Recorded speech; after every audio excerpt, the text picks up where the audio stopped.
আজকের ক্লাসে আমরা নবম শ্রেণীর ভূগোলের তৃতীয় অধ্যায়ে সময় নির্ণয় এবং দ্রাঘিমা নির্ণয়ের যে অঙ্কগুলো আছে এর মধ্যে আমরা দ্রাঘিমা নির্ণয়ের অঙ্ক কিভাবে সমাধান করতে হয় তা শিখব। ঠিক আছে, এর আগে আমরা সময় নির্ণয়ের অঙ্কগুলো কিভাবে সমাধান করতে হয় তা শিখেছি।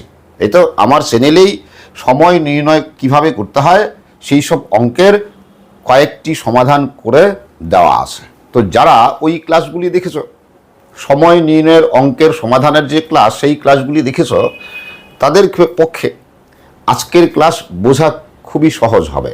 আর যারা আমার আগের ক্লাসগুলি দেখোনি তারা আমার চ্যানেল সার্চ করে আগের ওই সময় নির্ণয়ের অঙ্কের সমাধানের যে ক্লাসগুলি আছে সেগুলো দেখে নিও। দেখো, দ্রাঘিমা নির্ণয়ের অঙ্কের সমাধান করতে হলে তোমাকে যে বিষয়গুলি মুখস্থ রাখতেই হবে, তোমাকে যে বিষয়গুলি জানতেই হবে সেগুলি কীরকম দেখো। প্রথমে দেখো, 1 নম্বর যদি বলি যে 4 মিনিট সময়ের জন্য দ্রাঘিমার পার্থক্য হয় 1 ডিগ্রি, এটা তোমরা জানো, এই তো মুখস্থ রাখতে হবে। 2 নম্বর, 1 ঘন্টা সময়ের জন্য দ্রাঘিমার পার্থক্য হয় 15 ডিগ্রি, এটা মুখস্থ রাখতে হবে।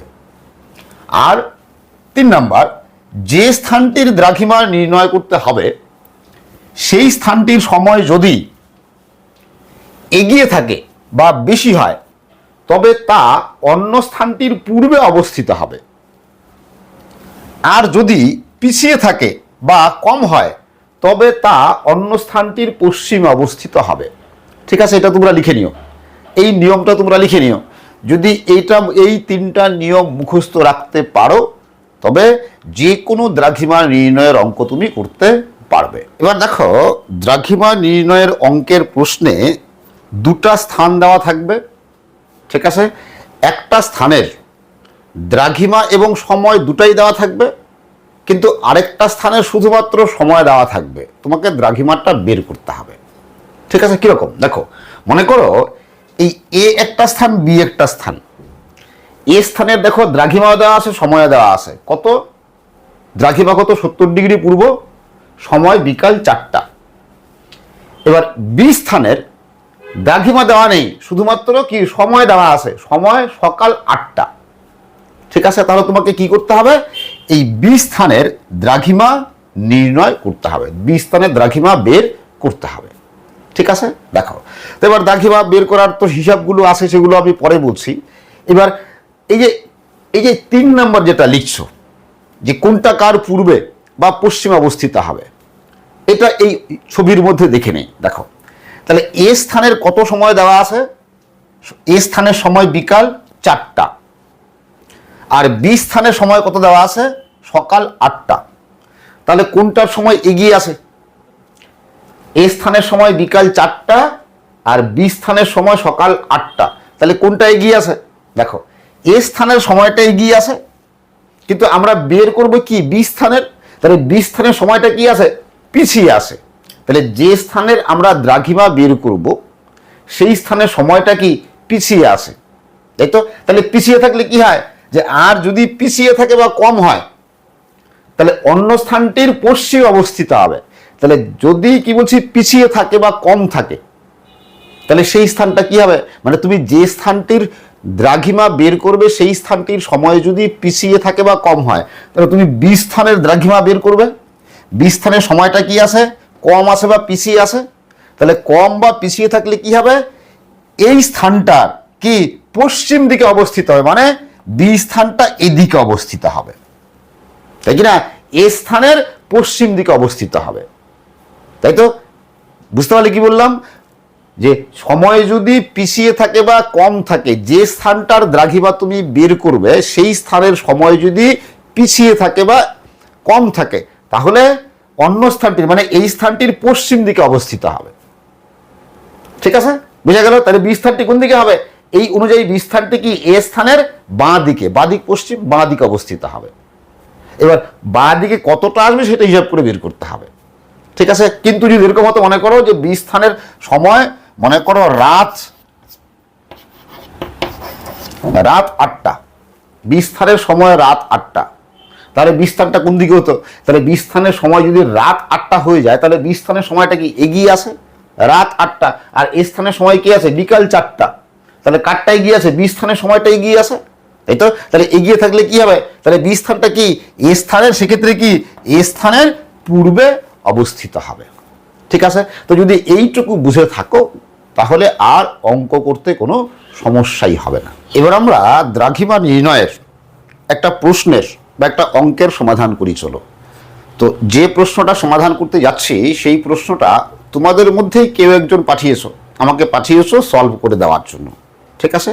প্রশ্নটা দেখো, এই হচ্ছে দেখো প্রশ্ন।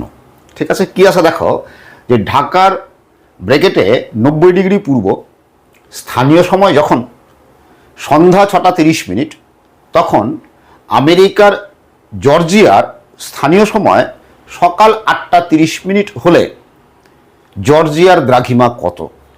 ঠিক আছে? তাহলে দেখো এখানে ঢাকার কি দেওয়া আছে? দ্রাঘিমা দেওয়া আছে, সময় দেওয়া আছে। জর্জিয়ার কি দেওয়া আছে? শুধুমাত্র সময় দেওয়া আছে। তাই তো? জর্জিয়ার দ্রাঘিমাটা বের করতে হবে, তাই তো?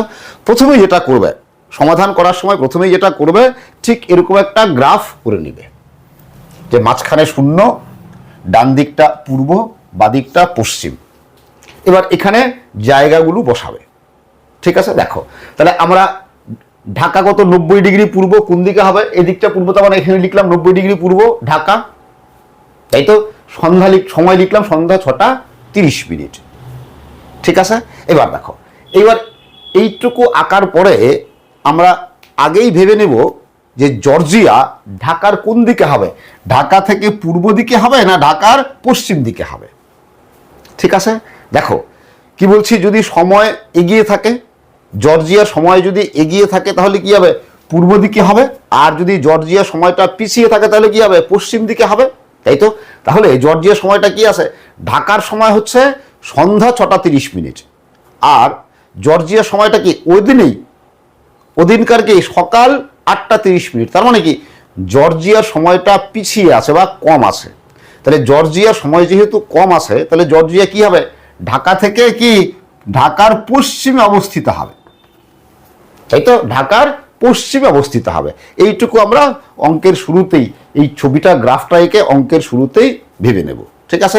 এবার কতটা পশ্চিমে হবে, কতটা বাঁ দিকে হবে, সেটা হিসাব করে বের করতে হবে। ঠিক আছে? তাহলে সমাধান করার সময় প্রথমে আমরা কি করব? এই গ্রাফটা আঁকবো। ঠিক আছে? এবার কি করব? এবার যে দুটা জায়গার দেওয়া থাকবে সেই দুটা জায়গার মধ্যে সময়ের পার্থক্য কত সেটা বের করব। ঠিক আছে? মানে এখানে কি ঢাকা আর জর্জিয়া দেওয়া আছে, তো ঢাকা আর জর্জিয়ার মধ্যে সময়ের পার্থক্য কত সেটা বের করব। ঠিক আছে? কি লিখবো দেখো, যে ঢাকা ও জর্জিয়ার সময়ের পার্থক্য কি হবে? মাইনাস করতে হবে যার সময় বেশি বা যার সময়টা এগিয়ে আছে তার থেকে যার সময়টা পিছিয়ে আছে বা কম আছে সেটা মাইনাস করতে হবে। তাহলে এই দুটো জায়গার মধ্যে কার সময়টা এগিয়ে আছে? ঢাকার সময়টা এগিয়ে আছে, তাই তো? জর্জিয়ার সময় পিছিয়ে আছে। তাহলে কি লিখব? সন্ধ্যা 6টা, ঢাকার সময় কি সন্ধ্যা 6টা 30 মিনিট মাইনাস জর্জিয়ার সময় কত? সকাল 8টা 30 মিনিট। ঠিক আছে?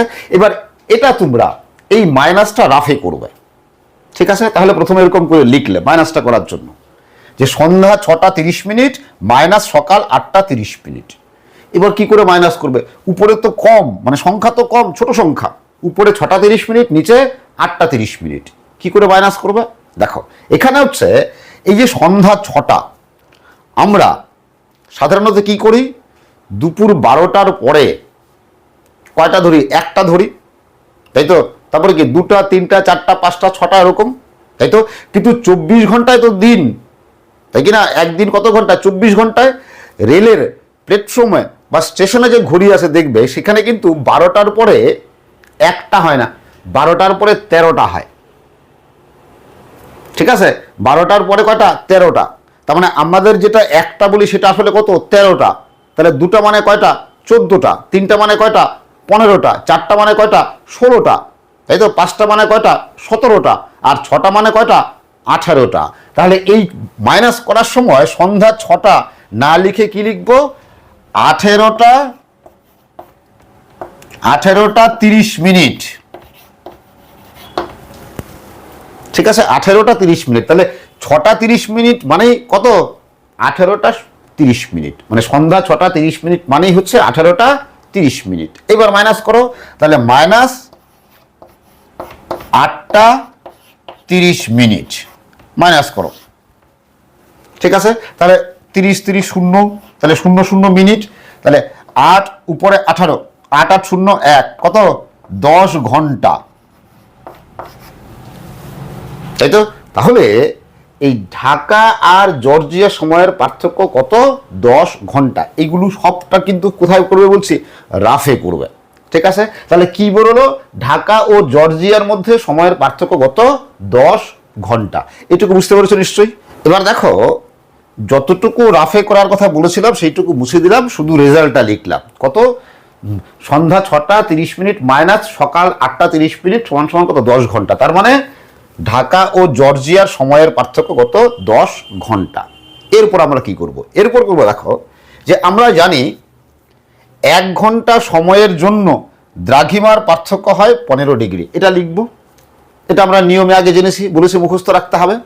তাহলে 10 ঘন্টার জন্য, 10 ঘন্টা সময়ের জন্য দ্রাঘিমার পার্থক্য কত হবে সেটা বের করতে হবে, তাই তো? দেখো, তাহলে 10 ঘন্টা সময়ের জন্য দ্রাঘিমার পার্থক্য হয়, তাহলে 1 ঘন্টার জন্য 15 ডিগ্রি, 10 ঘন্টার জন্য কত ডিগ্রি? তার মানে 10 ইন্টু 15 ডিগ্রি সমান সমান কত? 150 ডিগ্রি, তাই তো? তাহলে এই ঢাকা আর জর্জিয়ার মধ্যে দ্রাঘিমার পার্থক্য কত হবে? 150 ডিগ্রি। এবার দেখো, আমরা প্রথমেই বের করে নিয়েছিলাম যে জর্জিয়া ঢাকার কোন দিকে অবস্থিত হবে? জর্জিয়া ঢাকার কি পশ্চিম দিকে অবস্থিত হবে, তাই তো? জর্জিয়া ঢাকার বাঁ দিকে অবস্থিত হবে। কেন?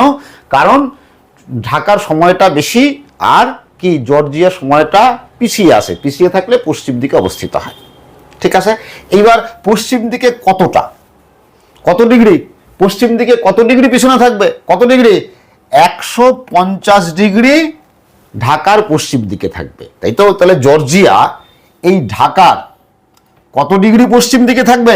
এই যে 150 ডিগ্রি বেরোলো, 150 ডিগ্রি পশ্চিম দিকে থাকবে। ক্লিয়ার এটুকু?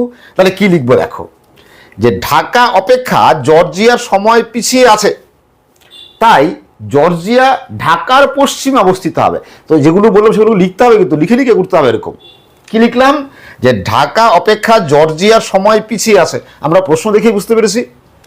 তাই জর্জিয়া ঢাকার পশ্চিমে অবস্থিত হবে, সুতরাং জর্জিয়ার দ্রাঘিমা হবে, তার মানে আমরা এই যে ঢাকার দ্রাঘিমা 90 ডিগ্রি, 90 ডিগ্রি থেকে কত মাইনাস করব? 150 ডিগ্রি মাইনাস করব, তাই তো? তাহলে 90 ডিগ্রি পূর্ব, একদম যেরকম লিখছি সেরকম লিখতে হবে, কিন্তু 90 ডিগ্রি পূর্ব মাইনাস 150 ডিগ্রি। ঠিক আছে, তো এটাও তোমরা রাফে করবে। ঠিক আছে, দেখো যদি রাফে করো তাহলে কি দাঁড়ায়? রাফে করলে কি দাঁড়ায়? দেখো যে 90 ডিগ্রি মাইনাস 150 ডিগ্রি, তাই তো? তাহলে কত? -60, কত? -60। ঠিক আছে, এখানেই কিন্তু বোঝার একটা গুরুত্বপূর্ণ বিষয় আছে। দেখো, যদি এরকম হতো, মনে করো যে এটা 150-এর বদলে, 150 ডিগ্রির বদলে এটা মনে করো বেরোলো 80 ডিগ্রি, তাহলে ঢাকা থেকে 80 ডিগ্রি পশ্চিমে আসে। দেখো, তাহলে ঢাকা থেকে 80 ডিগ্রি পশ্চিমে থাকলে, তাহলে ঢাকা থেকে 80 ডিগ্রি, তাহলে শূন্যর এদিকেই থাকবো, কি তাই কি না? তাহলে তাহলে কি করতাম? 90 মাইনাস 80 সমান সমান কত? 10 ডিগ্রি। তাহলে এখান থেকে এটুকু 90, আমি ঢাকা থেকে 80 পিছিয়ে আসছি, তাহলে কততে আসবো? 10-এ, তাই তো? তাহলে 10-এ আমি আসছি, তার মানে কি আমি শূন্যর এদিকেই থাকছি, তো শূন্যের ডান দিকেই থাকছি, শূন্যের ডান দিকেই থাকছে, মানে কি পূর্ব দ্রাঘিমাতেই থাকছি। তাহলে সেক্ষেত্রে এটা কি হতো? পূর্ব, 10 ডিগ্রি পূর্ব। ক্লিয়ার? কিন্তু যেহেতু 150, তাহলে ঢাকা থেকে আমি 150 ডিগ্রি পশ্চিম দিকে আসবো, তাই তো? তাহলে ঢাকার দ্রাঘিমা কত? 90, 90 থেকে আমি 150 ডিগ্রি পশ্চিম দিকে আসবো। তাহলে 90 থেকে 150 ডিগ্রি যদি পশ্চিম দিকে আসি, তাহলে শূন্য পেরিয়েও এদিকে চলে আসবো কিনা? শূন্য পেরিয়েও এদিকে চলে আসবো। আর শূন্যের এদিকে আসা মানে কি? কি পশ্চিম দ্রাঘিমাটা কি হবে? পশ্চিম দ্রাঘিমা হবে, তাই তো? তাহলে শূন্যের এপারে থাকলে কি পূর্ব দ্রাঘিমা, শূন্য পেরিয়ে আসলেই কি পশ্চিম দ্রাঘিমা।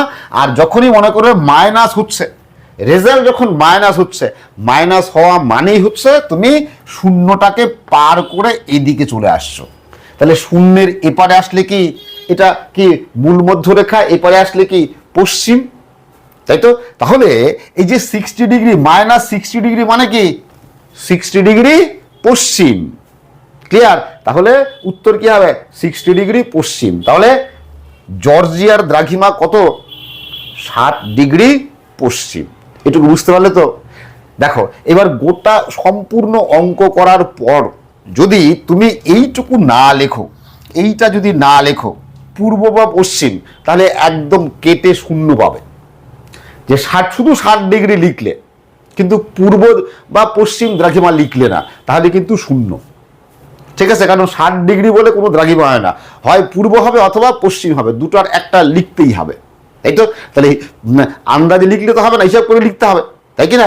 এটাই যদি মনে করো এরকম হতো যে প্লাস 60 বেরোচ্ছে, 60 প্লাস হচ্ছে, মাইনাস না হয়ে প্লাস হচ্ছে, তাহলে কি হতো? প্লাস হলেই কি শূন্যের ডান দিকে থাকতো, তাহলে কি হতো? পূর্ব দ্রাঘিমা। কি বোঝা গেল? এবার দেখো তো এই যেরকম যেরকম লিখে করছি, যত শব্দগুলো লিখছি, যেভাবে লিখছি এভাবেই লিখে কিন্তু তোমাকে অঙ্কটা করতে হবে। ঠিক আছে? যদি তোমাদের কারো কোথাও কোনো বুঝতে অসুবিধা হয়ে থাকে আমাকে কমেন্ট করে জানাও। ঠিক আছে? যে কোথায় তোমার বুঝতে অসুবিধা হয়েছে। ঠিক আছে? আজকের ক্লাস আমি এখানেই শেষ করছি। তোমরা সবাই ভালো থাকবে, সুস্থ থাকবে। আবার দেখা হবে পরের ক্লাসে।